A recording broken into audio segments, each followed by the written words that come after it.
Hello everyone, welcome to my channel civil service money. मैं स्निग्धा।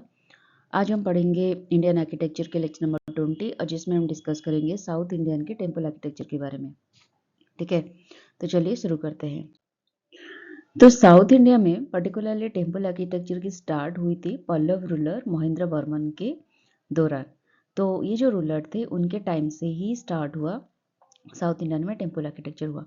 तो उनके बाद जितने सारे राजा आए उनके टाइम में वो थोड़ा स्टाइल में थोड़ा थोड़ा टेम्पल की जो स्टाइल होती है पर्टिकुलरली उस स्टाइल को डेवलप करने की कोशिश की या फिर उसमें कुछ ऐड करने की या फिर फ्यूजन करने की कोशिश की, जिसके वजह से तो इंडिविजुअल जो रूलर की टेस्ट के हिसाब से ये थोड़ा कैटेगराइज हो गया।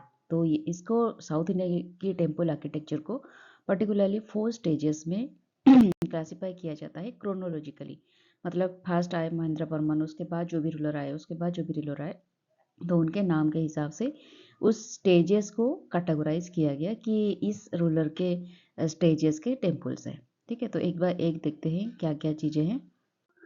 तो पहले जो ग्रुप था उसका नाम था महेंद्र ग्रुप, क्योंकि महेंद्र वर्मन के टाइम पे ये स्टार्ट हुआ तो पहले क्लासिफाई किया गया महेंद्र ग्रुप।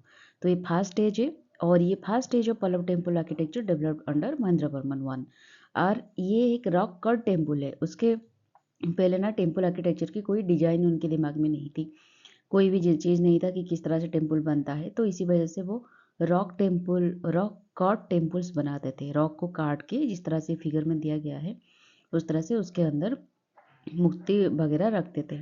और mandapas, these were collected mandapas, मतलब हमारे मंदिर में मंडप किसको बोलते हैं? ये पिलर स्ट्रक्चर होते हैं और ऊपर में रूफ होता है, लेकिन वॉल्स कुछ नहीं होते।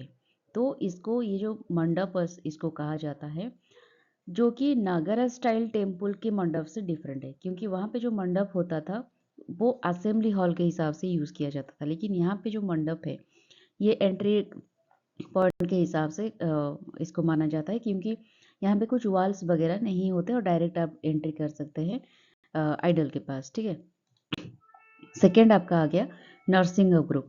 Second stage of development of temple architecture south India. उसके बाद जो आए थे नरसिंह वर्मन, शायद उसके बाद महेंद्र वर्मन के बाद आए थे। तो इस चीज़ की वजह से वो थोड़ा कुछ डेवलपमेंट किए साउथ इंडियन टेम्पल में, और उनके नाम के हिसाब से इस टेम्पल का कैटेगरीज का नाम नरसिंह ग्रुप रखा गया है। The rock cut temples decorated with intricate sculptures. ये रॉक कट के भी है, मतलब इनका अब ज़्यादा कुछ रॉक को कट करके उसमें टेम्पल की डिजाइन दिया गया है, लेकिन इसमें स्कल्पचरिंग बहुत ज़्यादा होता है। स्कल्पचरिंग मतलब इनके वॉल में थोड़ा थोड़ा स्कल्पचरिंग होता है, मतलब फिगर्स की हो गया या फिर कुछ रिटिन फॉर्म पे हो गया। सॉरी। तो इस तरह की चीज़ें होती रहती है। The mandapas were now divided into separate rathas. जो मंडपस होते हैं वो एक तरह की रथ के हिसाब से माना जाता है। जैसे कि देख सकते हैं यहाँ पे जो मंडपस वगैरह होते हैं वो एक तरह की, देखिए इस तरह की रथ रथ के फॉर्म पे हुआ है। इसको धर्मराज रथ बोलते हैं। The biggest one was called Dharmaraja Ratha. बहुत सारे रथ कहा गया था, जैसे कि पंचु पांडव होते हैं उनके नाम पे धर्मराज, युधिष्ठिर रथ, भीम रथ, अर्जुन रथ, इस तरह से रथ डिफरेंट डिफरेंट हुआ है। लेकिन सबसे ज़्यादा जो बड़ा है वो है धर्मराज रथ, और सबसे स्मॉलेस्ट है द्रौपदी रथ। देख सकते हैं इसको, इसका जो किस तरह से रथ टाइप का मंडप हुआ है। तो द्राविडियन टेम्पल स्टाइल जो भी इवॉल्व हुआ है वो इस धर्मराज रथ से इवॉल्व फॉर्म है हमारा द्राविडियन स्टाइल ऑफ टेम्पल, जिसको हम नेक्स्ट वीडियो में पढ़ेंगे। ठीक है, उसके बाद थर्ड फॉर्म में आता है राजसिंह ग्रुप। ठीक है, third stage of temple development under Rajasimha Varman, development of real structural temple started in place of rock cut के टेम्पल्स। मतलब जहाँ पे हम रॉक को कट करके वहाँ पे टेम्पल करते थे, उसको छोड़कर वो रियल स्टोन को मिलाकर, स्टोन को ज्वाइन करके या फिर पत्थर को ज्वाइन करके वो टेम्पल बनाना स्टार्ट किए। तो यहाँ से थर्ड ग्रुप से रियल टेम्पल कंस्ट्रक्शन स्टार्ट हुआ। एग्जाम्पल इसका है सोर टेम्पल एट महाबलीपुरम, जिसको यहाँ पे मैंने इमेज दिया हुआ है, देख सकते हैं आप किस तरह से वो उसी तरह से, मतलब हमारा धर्मराज जो रथ था उसी पैटर्न पे, लेकिन एक अलग फॉर्म में वो बनाना शुरू किया। उसके बाद कैलाशनाथ टेम्पल एट कांचीपुरम, ये देख सकते हैं कैलाशनाथ टेम्पल, इस तरह से राजसिंह ग्रुप बना। और जो लास्ट फॉर्म हमारा आया कैटेगरी का वो है नंदी वर्मन ग्रुप, ठीक है, जो कि फॉर लास्ट स्टेज या फिर fourth stage of temple development during Pallava period, ठीक है जी। The temple build very smaller in size, थोड़ा छोटा था टेम्पल का फॉर्म।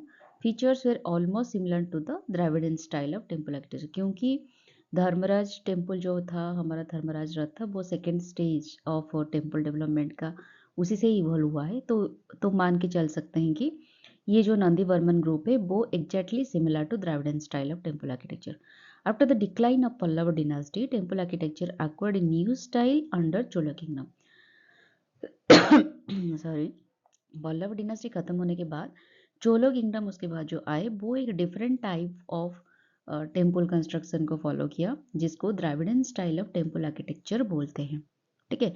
तो एक्चुअली चोलो स्टाइल को, द्राविडियन स्टाइल ऑफ आर्किटेक्चर को चोलो स्टाइल भी हम बोल सकते हैं conceptually. Okay, this marked a new era in the development of temple in South India. In the latter period, उसके बाद धीरे धीरे other style of temple architecture development हुआ, जैसे बेसारा स्टाइल, उसके बाद Nayaka style, Vijayanagara style, Hoysala style, ये सारी चीज़ें इस रीजन पे धीरे धीरे इमर्ज होना शुरू हुआ। तो ये था एक शॉर्ट वीडियो जहाँ पे हम इस तरह की साउथ इंडिया के टेम्पल आर्किटेक्चर की क्लासिफिकेशन किए। नेक्स्ट वीडियो में हम डायरेक्ट जंप करेंगे द्राविडियन स्टाइल ऑफ आर्किटेक्चर। तो तब तक के लिए stay tuned with my channel. Tata bye bye, take care.